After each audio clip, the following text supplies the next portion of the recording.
Our minds are designed to stop you at all costs from doing anything that might hurt you. We run away from fear. We like to run away and go, oh, it's not coming with me. And okay, let me actually discover that fear. Let me go intimate with that fear. Let me ask myself, where's that fear coming from? What am I really scared of? What am I scared of? And then go, why am I scared of this?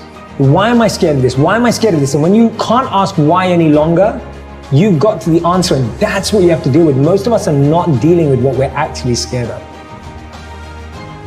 So many people look at fear or even doubt, but they look at fear as if it's the emotional enemy.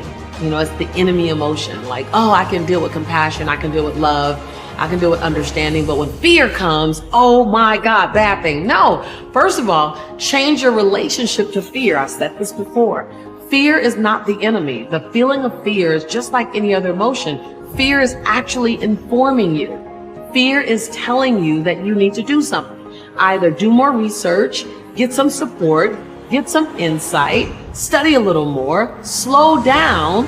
Fear is actually feeding you. So then ask yourself the question, what do I need to do, think, or go get to dissipate this fear? Your mind is thinking about it. All these dungeons that we've created, all these trap doors, most of the time we quit is because we don't have any mental tools to get us through the other side.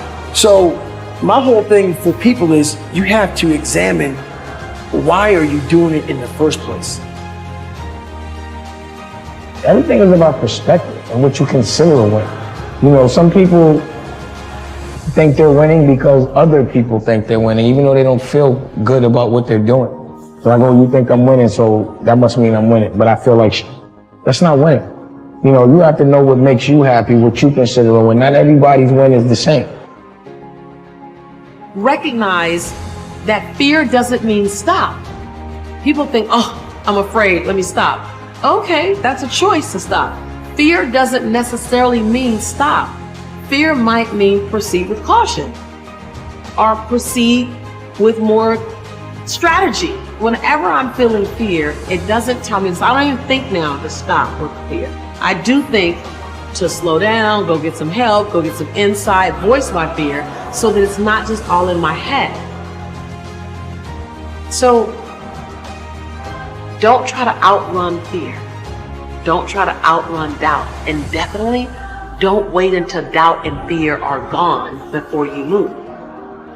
Find out what doubt and fear needs to dissipate into the nothingness that it always was.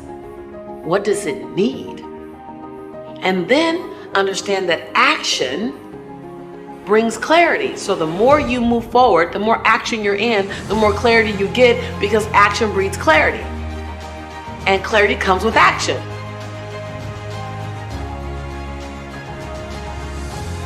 Understand that doing the opposite of what most people do is what's going to lead to most success in your life in general terms. So when you see everybody else working to make their life easier, more convenient, less frustrating, basically looking to cut all the hard things out of their life, look at the rest of their life. That should be an indication to you that maybe you need to look at life a little bit different.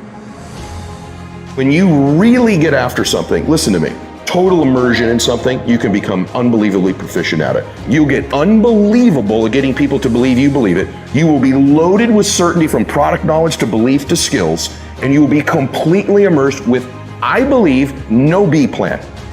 No other plan, no nothing out, completely immersed in it. Aside from dunking a basketball or hitting a 100-mile-an-hour fastball, these are things that are limitations to human beings.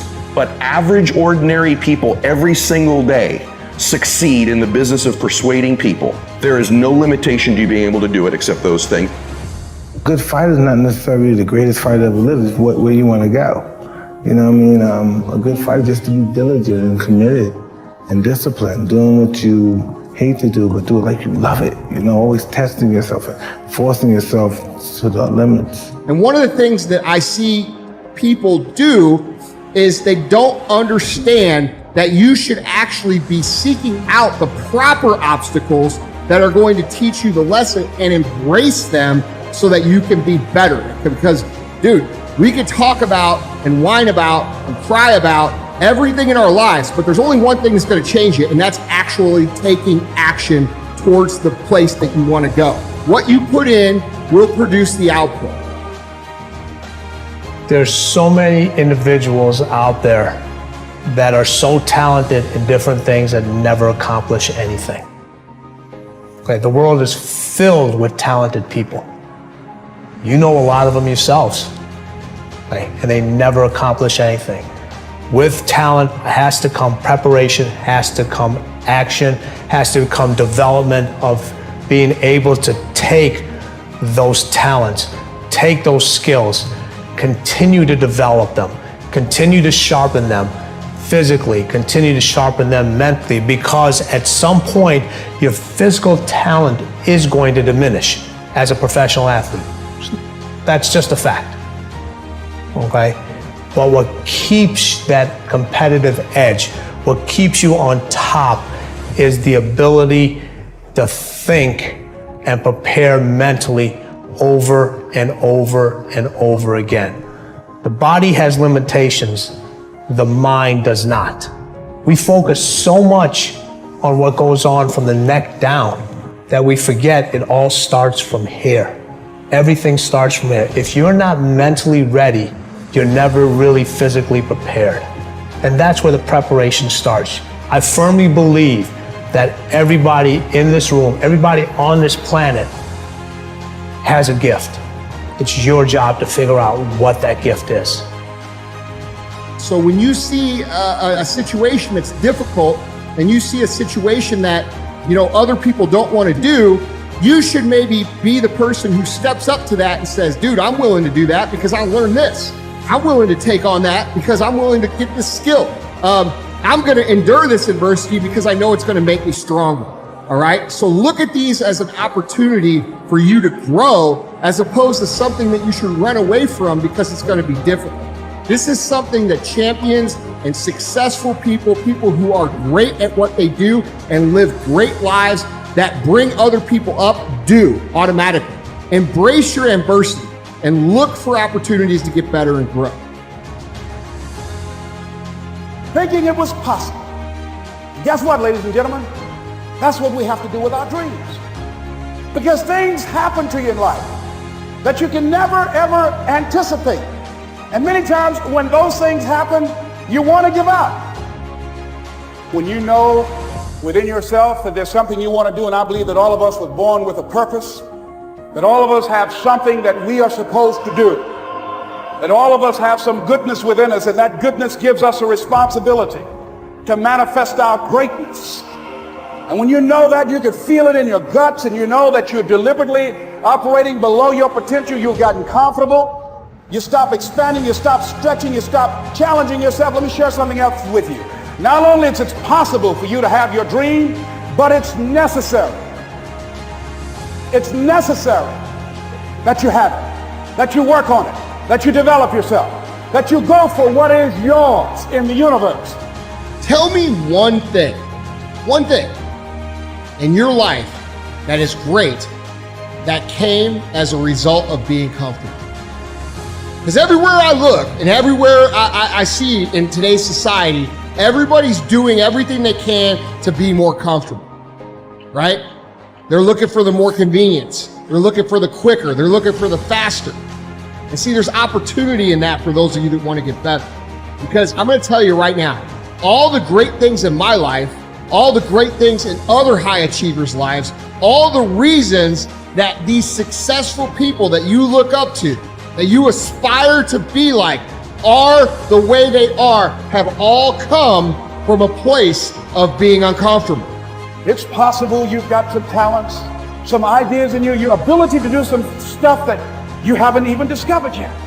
Now I'm suggesting that it's necessary that you get outside of your comfort zone. It's necessary that you develop some new relationships where you can learn from people. It's necessary that you do reading, that you do research. It's necessary, if you're already involved in some business, that you don't be satisfied with where you are. If you want to make it today, it's necessary for you to constantly look at ways of getting better. Not only is it possible for you to have your dream, And it's necessary for you to challenge yourself to go after it and get better and leverage relationships that can help you get to where you want to go. But it's you.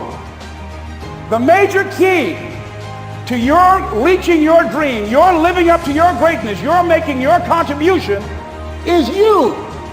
I want you to max out your life. I want you to max out your business. You were made to do something great with your life, weren't you? And you've always known it. There's always been this little voice in your head since you were a little boy or a little girl. You've always known there was something special about you. Those of us that have faith in the room, we know we were made as a masterpiece. We know the Lord looks at us like we can do anything with our lives. You weren't born to be average. You weren't born to have a mediocre existence on this earth. You were born to do something great, and that's why you're in this room. It's by no mistake that you've always had those thoughts, that intuition. If the economy is good, fantastic. If the banks are loaning money, that's great. If people are positive, that's great. You don't have any opposition, that's great. But the major key to your making things happen in your life is you. When you're trying to avoid the pain, when you're trying to avoid the struggle, when you're trying to avoid the hard things in life, you are actively choosing to be average. You are actively choosing to be mediocre. And you are actively choosing to move further away from what you want in life.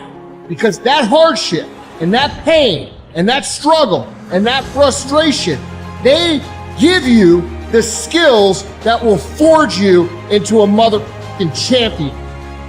All right, so remember that shit when you try to take the easy route. The easy route never pays well. The only route in life that pays well is the hard route, the struggle, the pain, the frustration, and the overcoming of those things. And not only do they pay, they fulfill you as well, because it shows the people around you. It shows your kids. It shows your brothers, your sisters, your friends, your community, what is possible. And there's nobility in that.